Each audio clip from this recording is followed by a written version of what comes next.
બોલીએ શ્રી ગણેશાય નમઃ. કૃષ્ણ કનૈયા લાલ કી છે.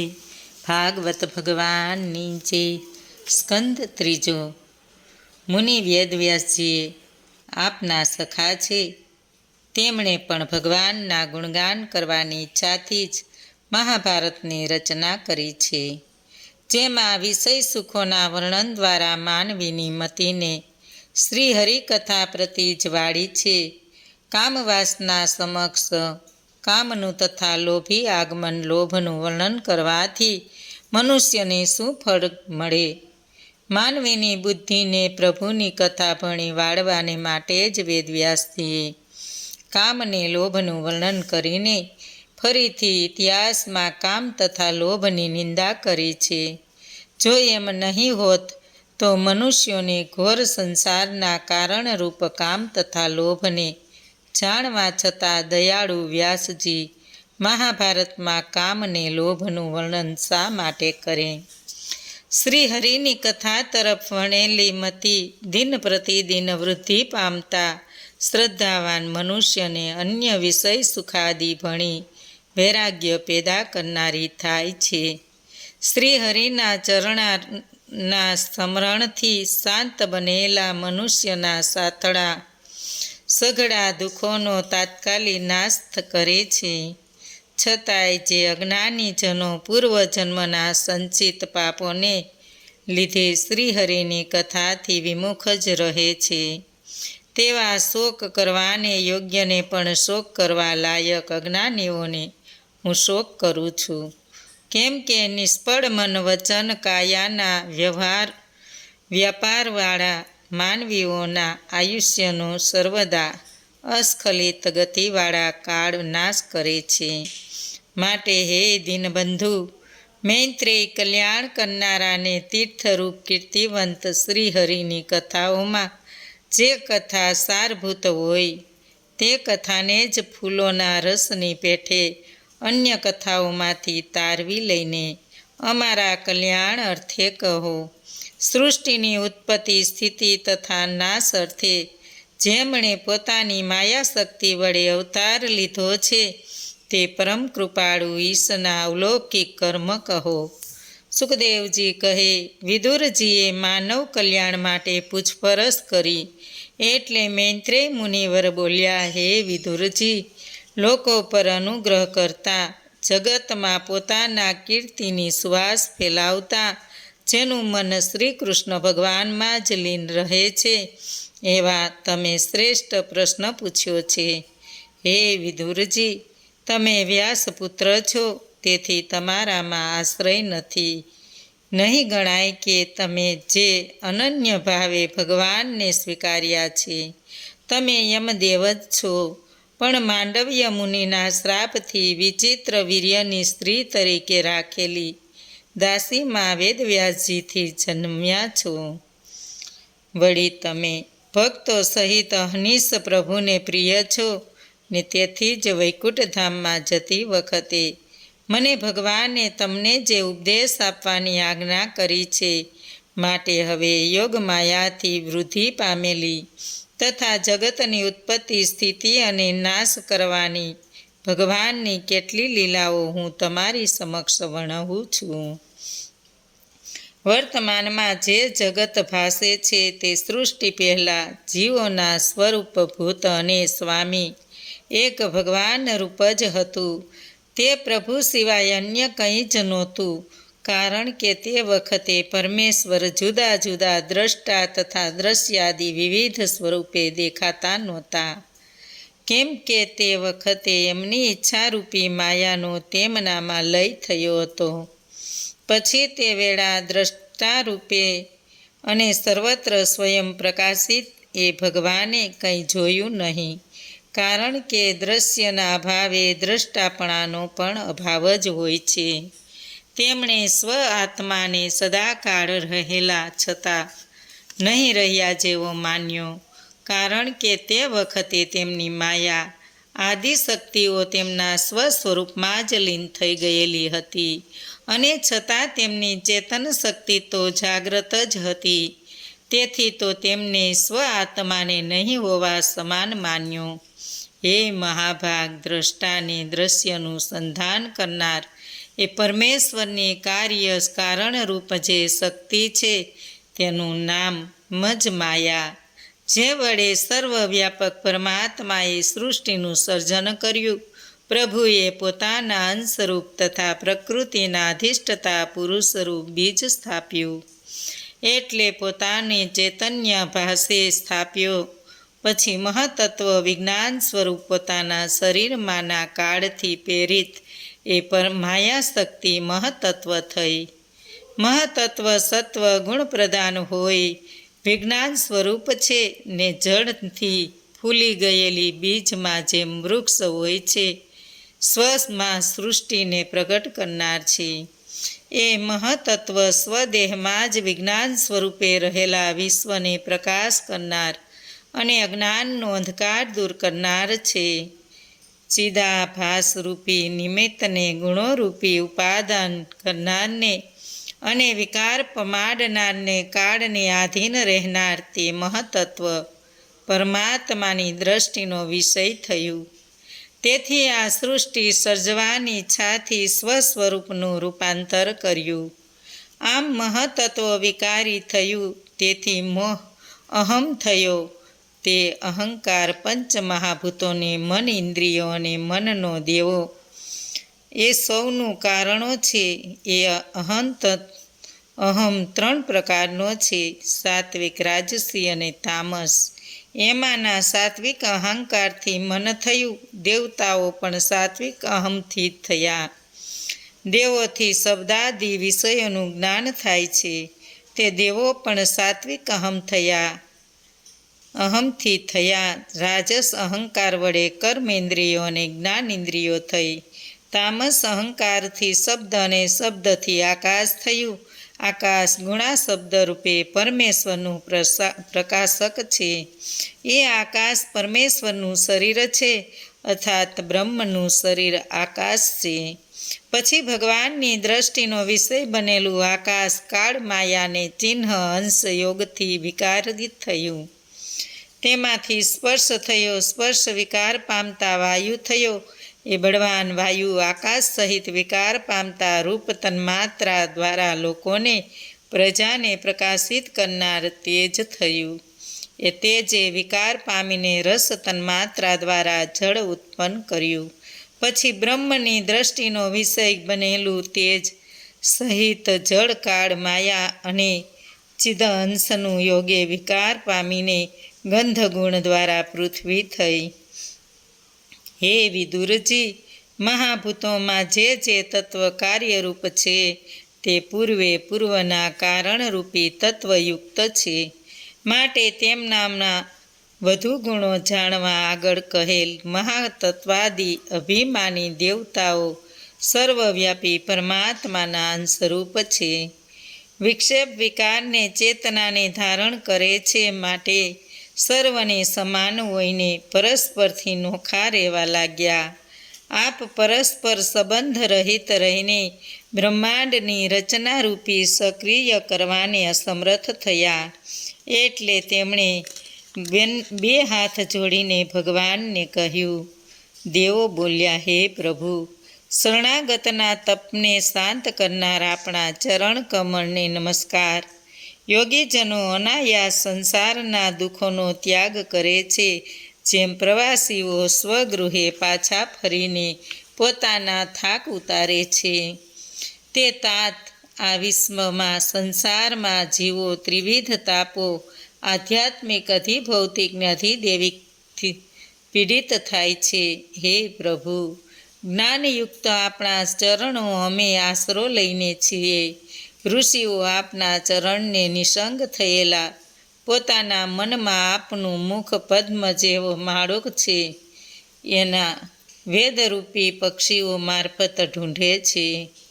પાપોનો વિનાશ કરનાર ગંગાજીની ઉત્પત્તિ આપના ચરણોમાંથી થઈ છે. તે ચરણને શરણે અમે આવ્યા છીએ. શ્રદ્ધા તથા શ્રવણની ભક્તિથી આપના ચરણમાંથી થઈ છે. શુદ્ધ થયેલા હૃદયમાં સ્થાપી વૈરાગ્ય જેનું બળ છે તે મનુષ્યો જ્ઞાન વડે ધીર થાય છે. તે આપના ચરણને શરણે અમે આવ્યા છીએ. હે ભગવાન, આપ સૃષ્ટિની ઉત્પત્તિ, સ્થિતિ તથા સંહાર માટે અવતાર ધારણ કરો છો. આપના શરણ પદ્મનું સ્મરણ કરતા જ ભક્તોને અભય પ્રદાન આપો છો. તેવા આપને શરણે અમે આવ્યા છીએ. હે પ્રભુ, જે પુરુષો સ્ત્રી પુત્ર વગેરે ઉપકરણો સહિતને તુચ્છ એવા દેવગૃહમાં મારું હું એવો અહંકાર રાખે છે, તે પુરુષોને તેમને દેહગૃહમાં વસેલા આપણું જે ચરણકમળ અત્યંત દૂર થાય છે. તે ચરણકમળને અમે ભજીએ છીએ, જેમની કીર્તિ ભક્તોને અનેક પ્રકારે ગાયેલી છે. એવા હે પરમાત્મા, જે લોકોનું મન બહારના વિષયોમાં ભટકતી ઇન્દ્રિયોથી દૂર ખેંચાઈ રહ્યું છે, તેવા પુરુષો આપના ચરણકમળની ગતિના વિલાસીથી શોભાનું ધ્યાન ધરાવનારા આપના ભક્તજનોનું દર્શન કરતા નથી. અર્થાત આપની લીલા કથાદિથી શોભિત આપના ભક્તોના તેમને કદી દર્શન થતા નથી. તાત્પર્ય એ કે અજિતેન્દ્રિયને સત્સંગ લાભ પ્રાપ્ત થતો નથી, પરિણામે હરિકથાનું શ્રવણ પણ થતું નથી. તેમના હૃદયમાં આપ બિરાજતા હોવા છતાં દૂર જ રહો છો. હે પ્રભુ, જે મનુષ્યો આપના કથા અમૃત પીવાથી વૃદ્ધિ પામેલી ભક્તિ થકી પવિત્ર અંતકરણવાળા છે, તે વૈરાગ્યરૂપ બળવાનનું જ્ઞાન પ્રાપ્ત કરીને અનાયાસે જ વૈકુંઠ પામે છે. તથા અન્ય જે ધીર પુરુષો આત્મામાં મન સ્થિર કરી યોગ બળનો આશ્રય કરી અતિ બળવાન એવી માયા જીતે છે, તેઓ પણ અંતે આપને જ મળે છે. પણ તેમને તે માટે અત્યંત શ્રમ કરવો પડે છે, છતાં તે પરિશ્રમ તેમને લાગતો નથી. હે ભગવાન, આપે સૃષ્ટિ રચનાની ઈચ્છાથી તત્વ આદિ ત્રિગુણા સ્વભાવ થકી અમને ઉત્પન્ન તો કર્યા, પણ એકબીજાના ભિન્ન ભિન્ન સ્વભાવને કારણે અને અમે પરસ્પરથી નોખા રહેતા હોય આપની ક્રીડાનું સાધન બ્રહ્માંડ ઉત્પન્ન કરીને આપને અર્પણ કરવાનું સામર્થ્ય ધરાવતા નથી.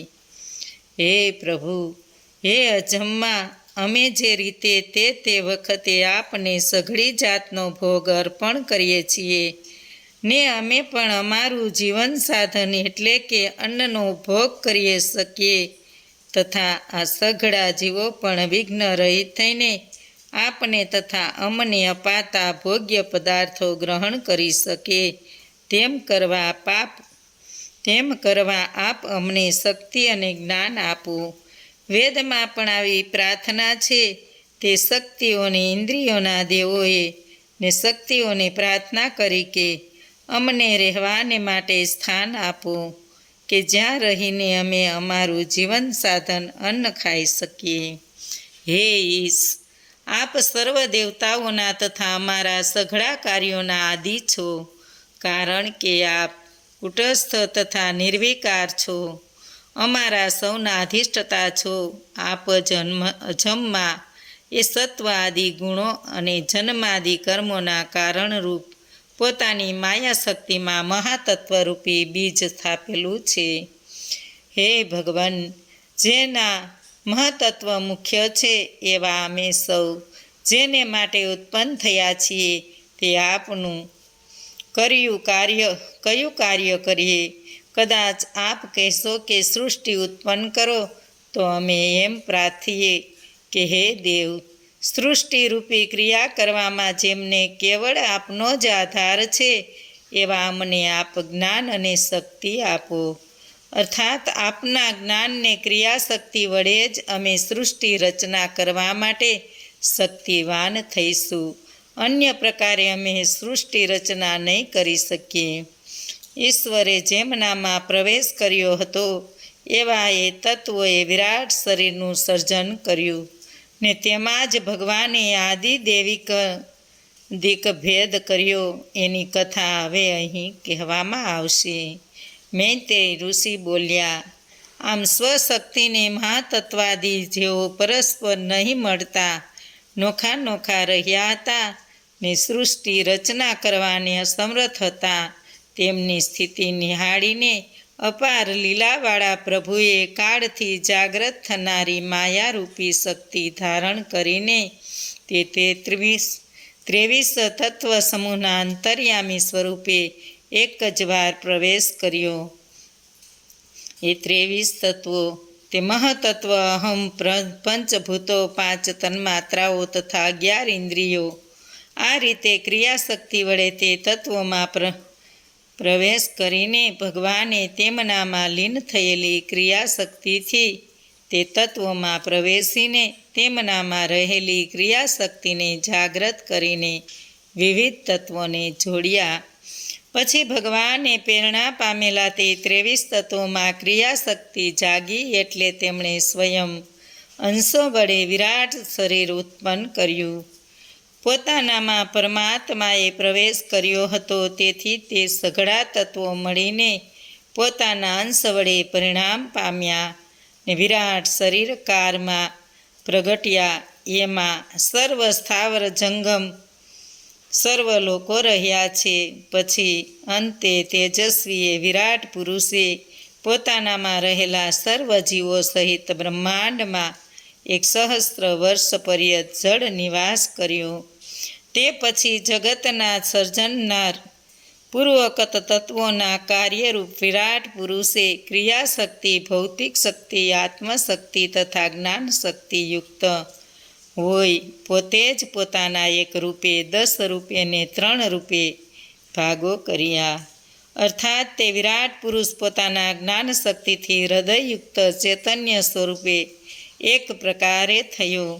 ક્રિયાશક્તિથી 10 પ્રકાર થયા અને આત્મશક્તિ એટલે ભોક્ત શક્તિ વડે અધ્યાત્મક, અધિદેવ તથા અધિભૂત એમ 3 પ્રકારના થયા.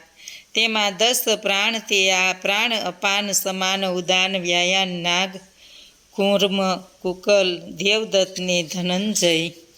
એ વિરાટ પુરુષ સમસ્ત પ્રાણીઓના આત્મા પરમાત્મા અંશરૂપ તે પરમાત્માનો પહેલો અવતાર છે, જેમાં સર્વ જીવો રહેલા જણાય છે. વિરાટ પુરુષ પોતાની આત્મશક્તિથી અધ્યાત્મક, અધિદેવ તથા અધિભૂત એમ 3 પ્રકારના પ્રાણ રૂપે, 10 પ્રકારના તથા હૃદયયુક્ત ચૈતન્ય સ્વરૂપે એક પ્રકારના થયા છે.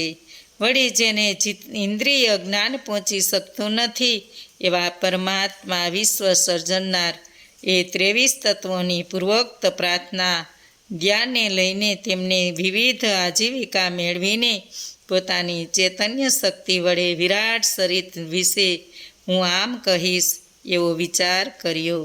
પછી ભગવાનની દ્રષ્ટિના વિષયભૂત થયેલા એ વિરાટમાં સૂર્યાદિ દેવતાઓના કેટલાક સ્થાનો થયા તે વિશે હું હવે કહીશ, શ્રવણ કરો. વિરાટને મુખ થયું એટલે તે સ્વયં સ્થાનમાં લોકપાલ અગ્નિને પોતાની શક્તિ વાણી સહિત પ્રવેશ કર્યો કે જે વાણી થકી જીવ શબ્દ ઉચ્ચાર કરે છે. પછી તેમને તાળવું થતાં વરુણદેવે પોતાની શક્તિ, જીહવા શક્તિ પ્રવેશ કર્યો, જેથી જીવ રસ લે છે. પછી એ વિરાટને 2 નાસિકા થઈ, તેમને ઘાણા ઇન્દ્રિય શક્તિ સહિત 2 અશ્વની કુમારોએ પ્રવેશ કર્યો, જેથી જીવને ગંધોનું જ્ઞાન લાધે છે. પછી તેમને 2 નેત્ર થયા, ચક્ષુ ઇન્દ્રિયો સહિત સૂર્ય પ્રવેશ કરતા જીવને રૂપોનું જ્ઞાન થાય છે. પછી ત્વચા સ્થાન થયું, તેમાં વાયુએ સમગ્ર દેહમાં વ્યાપ્ત ત્વચા ઇન્દ્રિય શક્તિ સાથે પ્રવેશ કરતા જીવને સ્પર્શ જ્ઞાન થયું.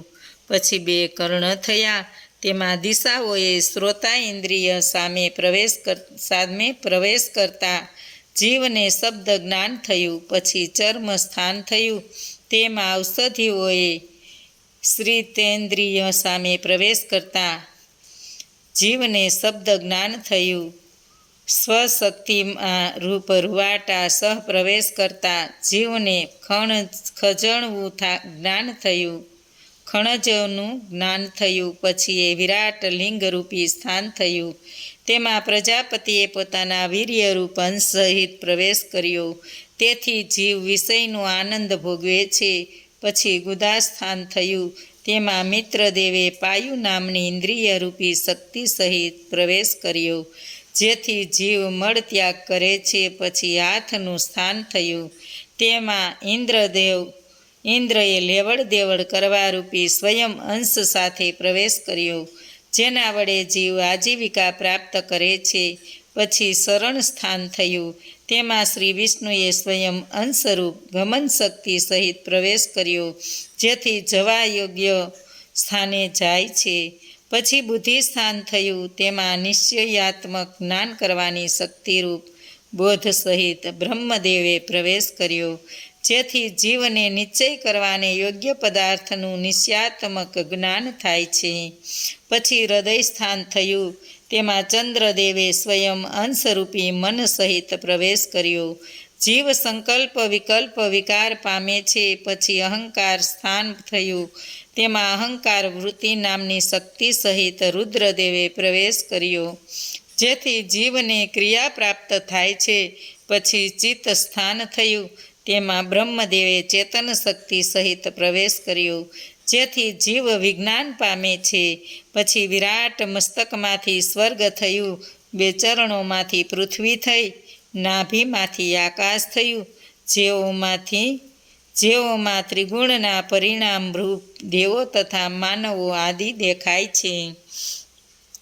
દેવતાઓમાં સત્વગુણ વધારે હોવાથી તે સ્વર્ગમાં તેમને નિવાસ કર્યો. યજ્ઞાદિ વ્યવહાર કરનાર માનવો તથા તેમના સાધનરૂપ ગાય, અશ્વ આદિ પ્રાણીઓ રજોગુણી સ્વભાવને કારણે પૃથ્વી પટ પર વસ્યા. રુદ્રના પાર્ષદ ભૂતાદિ સમૂહો રજોગુણી સ્વભાવને કારણે અને પૃથ્વી વચ્ચે ભગવાનની નાભિરૂપ આકાશમાં વસ્યા. હે વિદુરજી, કુરુક્ષેત્ર વિરાટના મુખમાંથી વેદો ઉત્પન્ન થયા હોવાથી બ્રાહ્મણો તમામ વર્ણોમાં મુખ્ય તથા ગુણ રૂપે ગણાય છે. અર્થાત ભગવાનનું ભણાવવું વગેરે દ્વારા વેદ બ્રાહ્મણોની આજીવિકા છે, અને ભણવું ભણાવવું વગેરે દ્વારા વેદ બ્રાહ્મણની આજીવિકા છે, અને આજીવિકા સામે બ્રાહ્મણ વિરાટના મુખમાંથી ઉત્પન્ન થયા. સૌનું પાલન કરવારૂપ શાસ્ત્ર વૃત્તિને અનુસરનારા ક્ષત્રિયો એ વિરાટના બાહુમાંથી થયા, કે જેઓ શ્રી વિષ્ણુના અંશરૂપ હોય. ચોર આદિથી સર્વનું રક્ષણ કરે છે. વળી વિરાટ સાથળોમાંથી પ્રજાની આજીવિકા રૂપી ખેતી વગેરે ઉદ્યોગો પેદા થયા. વૈશ્ય વર્ણ પણ તેના સાથળોમાંથી જ ઉત્પન્ન થયો. કુશીની પોતાની આજીવિકા વડે સૌની આજીવિકા સિદ્ધ કરે છે. વિરાટ દિગ્શરણોમાંથી ધર્મ સિદ્ધિ અર્થે સેવાવૃત્તિ પેદા થઈ.